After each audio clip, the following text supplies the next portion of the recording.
All right, what are matrices? What you need to know for doing problems.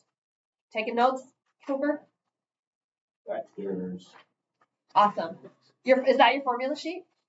Yep, I put it onto paper. All right. The only rules of your formula sheet is that it has to be in your own handwriting. You can make that as tiny as you want. That's the advantage of having something on iPads, because you can shrink things if you want to put more stuff. So what are they? They're just a box of numbers.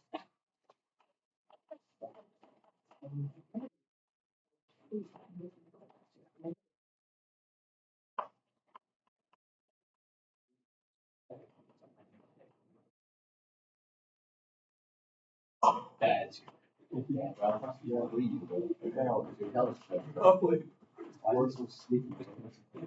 bro. Everywhere they go. Bro, that stress ball exploded. Oh my goodness, this stress ball So I've never taught it this quickly, and I'm trying to figure out how to do it. I think ultimately you're going to need to be able to solve the equations using matrix algebra. So I'm heading straight to that. I'm going to teach you everything through that portion, and we're going to try one on the board today. Even though it's uncomfortable, it'll be really uncomfortable doing that. Kellen, it's going to be uncomfortable. Just get used to being uncomfortable. But that's the fastest way you can learn it. He doesn't like doing that. I know you don't like doing that. So 2 rows, 2 columns would mean, for example, if you have 1, 2, 3, 4. That's an example. If I had 2 rows, 3 columns,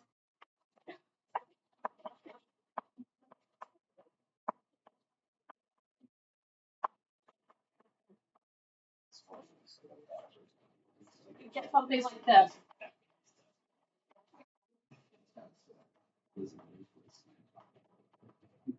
2 rows, 3 columns. What you're going to be using it in class for is to solve systems of equations.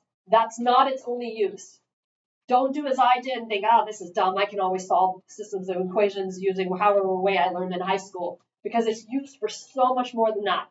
You might not have to worry about it because you'll be done with STEM after 206. But if any of you are going into STEM, you need to learn this stuff again and again, the way I did, or learn it the first time. That it's got a lot more applications than just solving equations. But that's what you're using it for in this class. So on the sheet I just gave you, I'm going to go through that example step by step and just walk you through the mechanics, and then I'm going to have you try one. And as you learn to do that problem, you'll learn all the rest of the stuff on your sheet. So if you go to number 7, solving equations using matrices. Remember this type of example from high school?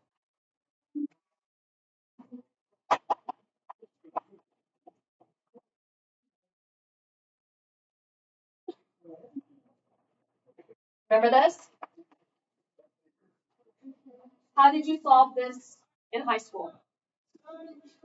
You would multiply by x, the bottom x by 3, by -3, and then you just... That's the addition method. So that's one method you use. Remember another method? Solve one of them, solve the easiest one that you can, or the hardest. It doesn't matter which order, but I'm lazy, so I would solve this for x, and then stick it into the other equation and solve. So you know how to do this. You can understand why I said, well, why am I doing this? I know a way to do this already. But it's used for more than that. And I think you have to know something about Gaussian elimination. I'm going to go double check that. But the way that you're learning this in class with matrices is you're going to go step by step. Step 1 is to form what we call the coefficient matrix.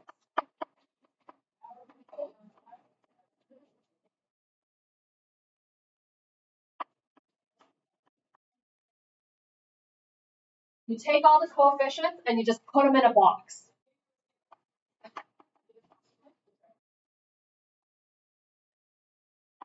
Like that. You done this before? I have. You better not get it wrong. I won't get it wrong. You're not going to get it wrong, are you? Oh, no, I think we're talking about. I can't use your solutions as an answer key. Probably not, though, because it's real good. That's some job. You can do it. That's I'm good. going to send you to CEP so they can sit in the egg chair and get some confidence. Yeah, it's here for that. I don't even believe it. I don't believe it. I do. I've seen it. No, I've seen it. I just don't believe it.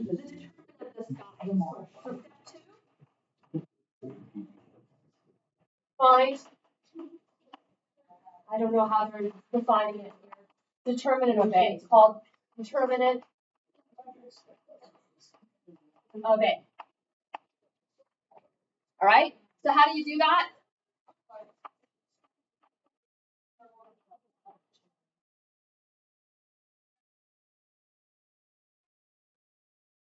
You multiply this way, 3 times 4, and you subtract off the product this way.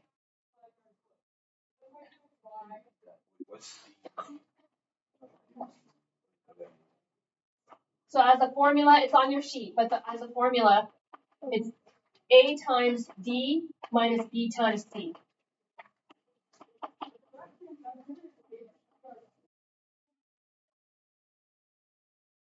If that determinant does not come out to be 0, we'll talk about the anomalies later, but if it comes out to be an actual number, which in case it does here, I'm going to get 12 minus 2, which is 10. You're good to go. Determinant is 10. 3 times 4 is 12 minus 2 is 10. Step 3 is to use that determinant to find what we call the inverse of the matrix. So I'm just walking you through the mechanics. It feels really uncomfortable for me to do this because I usually explain what this is first, but I'm just walking you through the how-to, and then I'll tell you the why after. Step 3, find inverse of A. Notation is this. I hate that notation because it makes you think of a reciprocal, but you can't find reciprocals of matrices. That doesn't make sense. But that's what we are using in your book, so we're going to use it. The formula for this inverse is 1 divided by the determinant of A times swap these two, put negative signs on these two.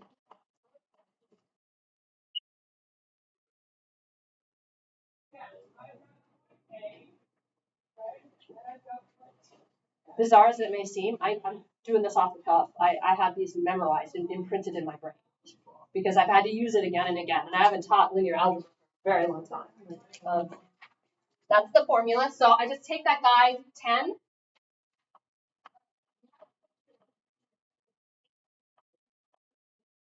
One-tenth times swap these two, put negatives on these two. And in class, you're probably going to be asked to just bring that in. So 1/10 times this matrix means just take 1/10 times every component. So you're going to get 4 over 10 minus 2 over 10 minus 1 over 10 and 3 over 10.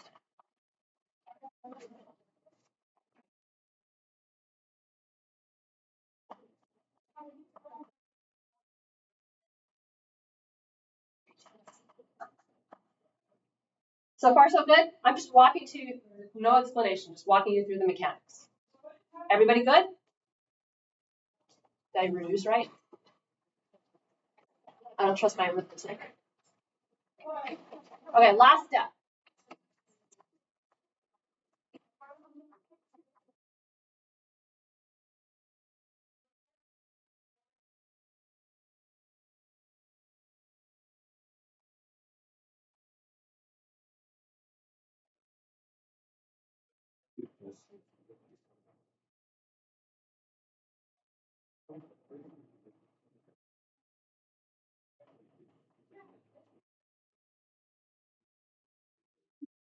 So what's the speed? Well, you start out with your equations that you started out like from the beginning. The right-hand side was an 8 and a 10.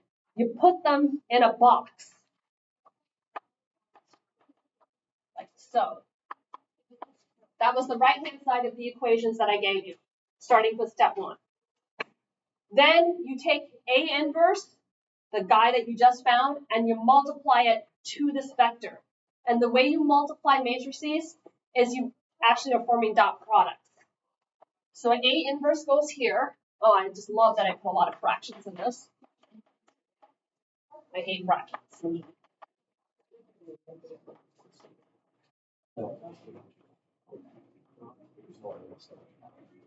And the way you do this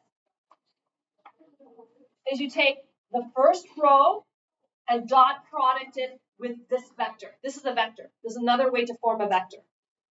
It's got 2 components. So you take dot product of this and this.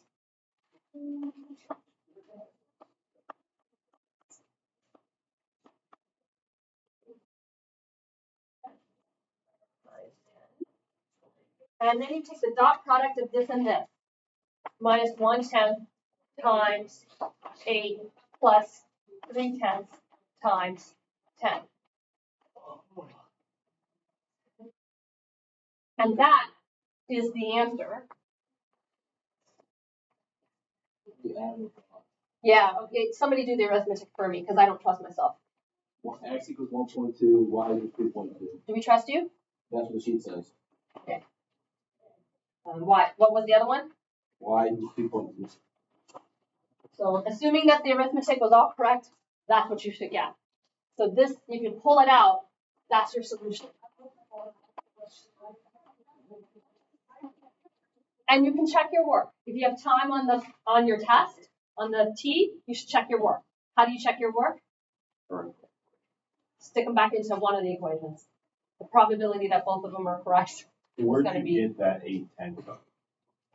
It was the original equations. If you start right at the top, the original equations was 8 and 10 on the right-hand side. That's where that comes from. All right. Everybody got this? Just like the hardest problem, or just like this is the hardest problem. Oh, sweet. Just in case, think of weird ways that you could ask this, because it's a good exercise. You'll learn better that way. I wouldn't do it, but let's think of weird ways to ask this.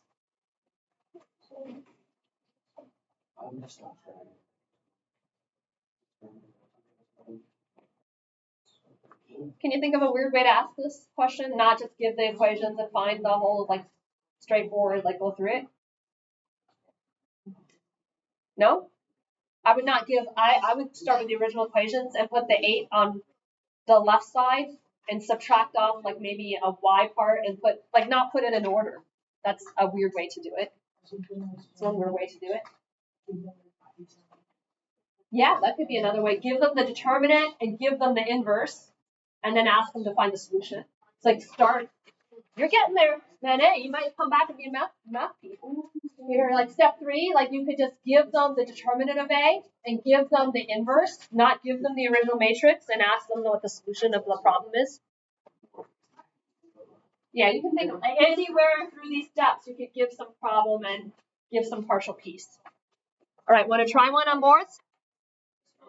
Not